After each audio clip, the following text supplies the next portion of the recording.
अब हम आगे बात करते हैं कि हमारा जो चयनित एक बाज़ार हमने किया है और हम पहले भी जो सेशन हुए हैं उनमें हम बात कर चुके हैं कि हम इनको कई तरीके से बाँट सकते हैं। तो जो हमारे कुल ग्राहक हैं या टोटल जो ग्राहक हैं, उनको हमें चयनित करना है, चिन्हित करना है और उनको और व्यवस्थित तरीके से ज़्यादा अच्छे से समझने के लिए हम इनको विभाजन भी कर सकते हैं, इनको बाँट भी सकते हैं कि आयु वर्ग से भी हम बँटवारा कर सकते हैं, किस आयु वर्ग के ग्राहक हैं।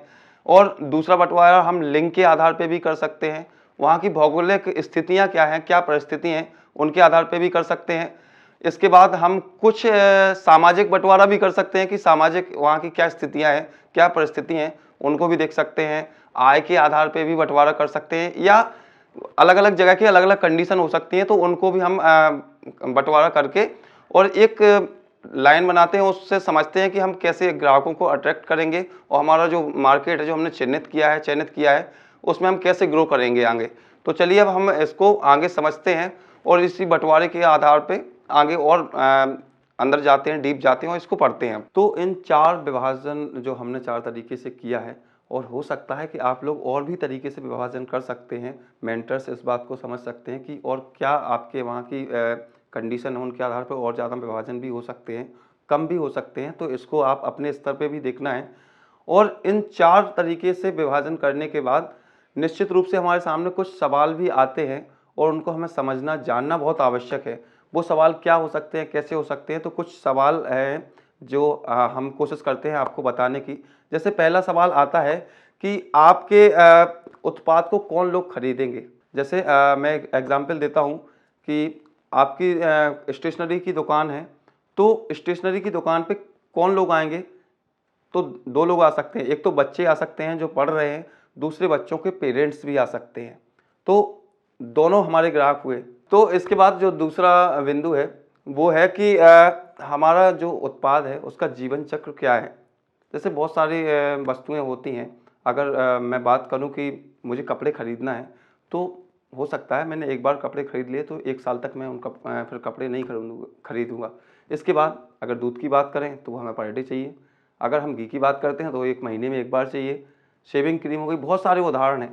तो इसको समझना है कि जो जीवन चक्र है वो कितना है और हमारा जो एक भौगोलिक हमने एक परिदृश्य बनाया है जिसमें ग्राहकों को विभाजन किया है, वो कैसा है? इस पे भी बहुत ज़्यादा डिपेंड करता है। जैसे मैं बोलूँ कि आपकी दुकान आपके ग्राहकों की पहुँच से बहुत दूर है, तो जो दूर ग्राहक हैं उनकी डिमांड है क्या आपसे?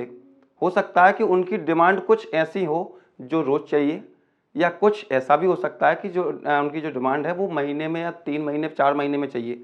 तो अगर हमारे ग्राहक दूर हैं और हमारी डिमांड ऐसी है जो बहुत महीनों या 4 महीने में 1 बार चाहिए, तब तो वो ग्राहक हमारे सामने या हमारी दुकान पर आ सकते हैं।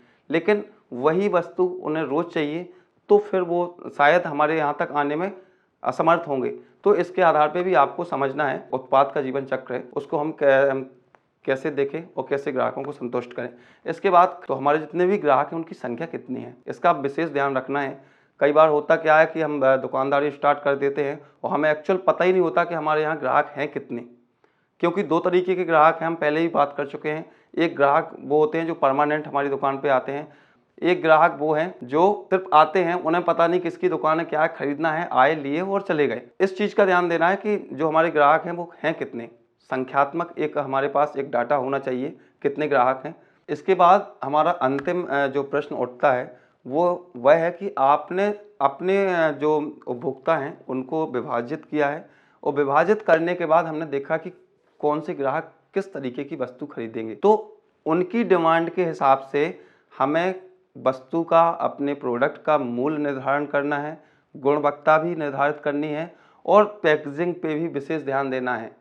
और ये तीनों चीज़ें बहुत आवश्यक हैं कि हमारी पैकेजिंग की क्वालिटी कितनी बढ़िया है, गुणवत्ता जो हमारे उत्पाद की है वो कितनी अच्छी है और इन चारों सवालों को एक बार हमें समझना भी होगा, जानना होगा।